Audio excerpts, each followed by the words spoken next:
Hi, I'm Nicki Wesson, and I want to welcome you to my video series on teaching the basics of using a Bernina 1530 sewing machine. This is the first in a series of videos that I'm going to create teaching how to use this machine. And I'm assuming that you would have little to no experience on using one and just going over the basics. So first thing I want to mention is that this machine comes with a hard carry case. So here it is, the case on it. So with the sewing machine in the case, you have a carry handle here that is part of the sewing machine itself to carry it. There's also a compartment in the back.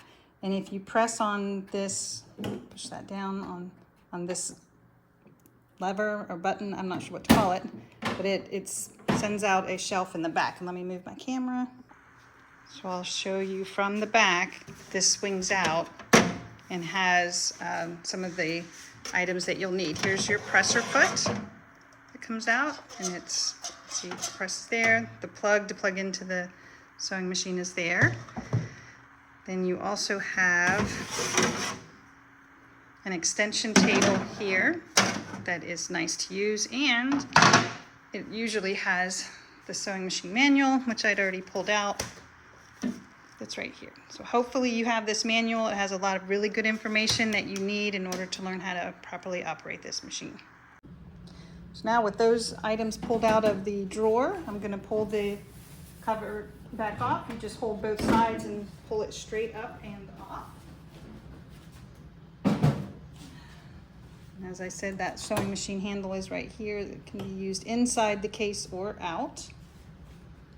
So first thing we'll do is install the presser foot. The foot pedal. So we'll pull out the cable, and it just pulls like that to pull it out to the length that you need it. And if you need to push it back, have it go back in to stow it away, this is a button. So you push this, and it just goes in automatically. So you just pull to pull it out. There's nothing else you need to do, but then just push the button and it comes back in. All right, and you can see here the plug plugs in right here, and it can either be plugged in this way, or if it's more convenient for your setup, it can be plugged in that way. And then you just set this on the floor where it's convenient for you to step on it when you need, or not step on it, but push on it with your foot to operate the sewing machine. And while we're over here, we have the plug here. It operates much the same way as the foot pedal, where you can just pull it out, and if you want to pull it back in, there's a button back here on the back of the machine that you see, push it and it pulls it in. So it's just pull it here and push the button. Here is your power switch. So here it's powered off, and then if you turn it here, it's on. So let's get it plugged in first, and we can turn it on. So I have it plugged into the power source now, and I have the foot pedal plugged in. I'm going to turn the power on. So turn it that way. You see if you notice, the light came on over here. Let me show you real quick. These little ridges down here, those are the feed dogs. This dial here, the feed dogs are engaged. If you change it to here, I'm gonna turn this, but I want to show you what happens over here. So now I'm gonna turn it. See, they drop, and now you don't have those little ridges to push the fabric through for whatever reason that you're needing it to. Back over here for regular sewing, I'm gonna turn it back to that setting. These two dials are controlling your computer screen. There's a roller here that my screen is a little bit wonky. It goes in and out like you see there. It was working a second ago, now it's not. It should come back on there. And you can, as I roll this, you should be able to see, see it comes back on. Yeah, the little cursor there.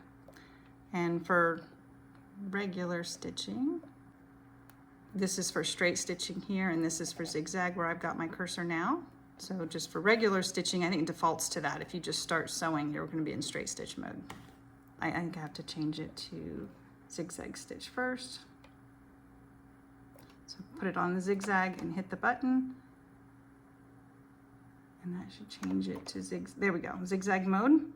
And now when I move this dial, you can see this changing the width of your stitch.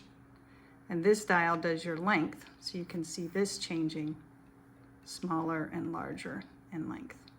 Okay, so to control the needle position, it's this line here, and you can see right now I have it it's at 5, which means the needle is positioned slightly to the right. I know it's kind of hard to show here, but I'll zoom in a minute, but you might be able to see when I change it to the middle, which is about a 2.5, the needle should have moved over. And now if I move it all the way to the left, I'll put it on 0 and click OK. It moved even further over to the left. So now I'm going to do that same thing, but I'm going to zoom in to the presser foot. So right now I have the setting at 0, which is the leftmost setting. So you can see the needle is to the left side of the presser foot. So now if I change it on my computer screen to the middle, I'm going to click on 2.5, that's the middle. And you see the needle move perfectly to the middle of the presser foot. You can see. And then if I change again to 5, that's the rightmost. You'll see that's the farthest it can go to the right. So at the top of the machine, here are your spool pins for your thread to sit in. So it would sit there like that. This is for rewinding a bobbin, so I will show that in a later video. Over here is a thread guide.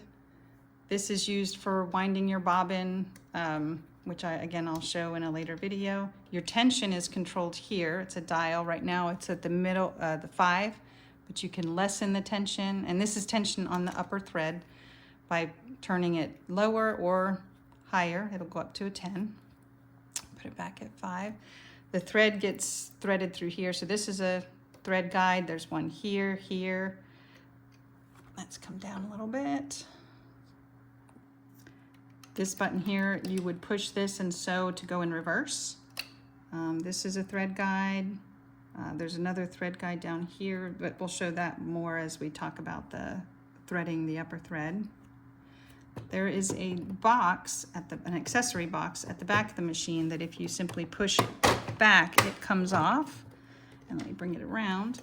There's a button here that you would push to open up, and then you have your accessories that came with, or at least these little feet and such different accessories that I have.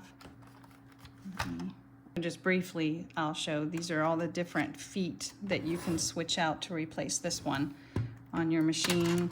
There's some, I believe this is like an embroidery hoop.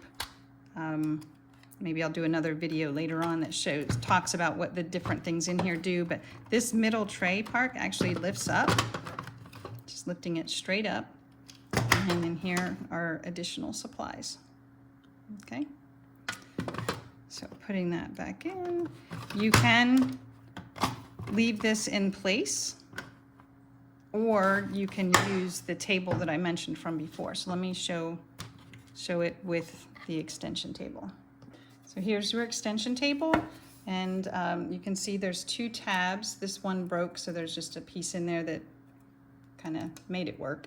And then there's tabs here and then one on the back side that go into this hole and this one.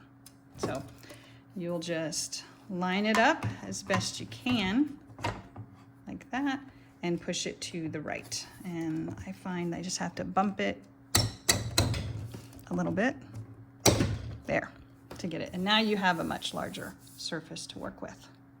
Now, before I leave the front of the machine, I want to point out this hole here. This is an accessory port for a presser foot lifter rod, which I do not have. I've lost that with this machine, but basically it allows, I think, your knee or such to push on it to lift your presser foot so that you don't have to use the lever in the back, which I'm going to go to the back and show you that one. Now from the back of the machine, I think I pointed out to you, this button is for retracting the power cord. And here's your spool pins where you would put your spools of pin. This controls the light. So pushing that will turn off the light down here. And anything else? Oh, your lifter, your presser foot lifter. So you can see as I go up and down, it pulls that up and down. And there is a thread cutter here. So just when you're done sewing down here and the thread comes out, you can just loop it around here and it'll cut it right off. Okay. One more quick thing over here on the side, I forgot this one. This is a contrast knob for your computer screen to make it darker or lighter. And whatever my issue is with my screen going dark and light, this does help at times, but when it goes dark, it doesn't help at all. But so I think that's the basics of the machine. So if I haven't left anything out, I'll be doing some additional videos showing how to thread the machine by putting a spool here and threading it down to the eye of the needle, and then how to fill a bobbin and place the bobbin in the machine underneath here. And there might be some other videos that I come up with, maintenance and such that you have to do with the machine. So hope to see you in the next video. Thank you so much.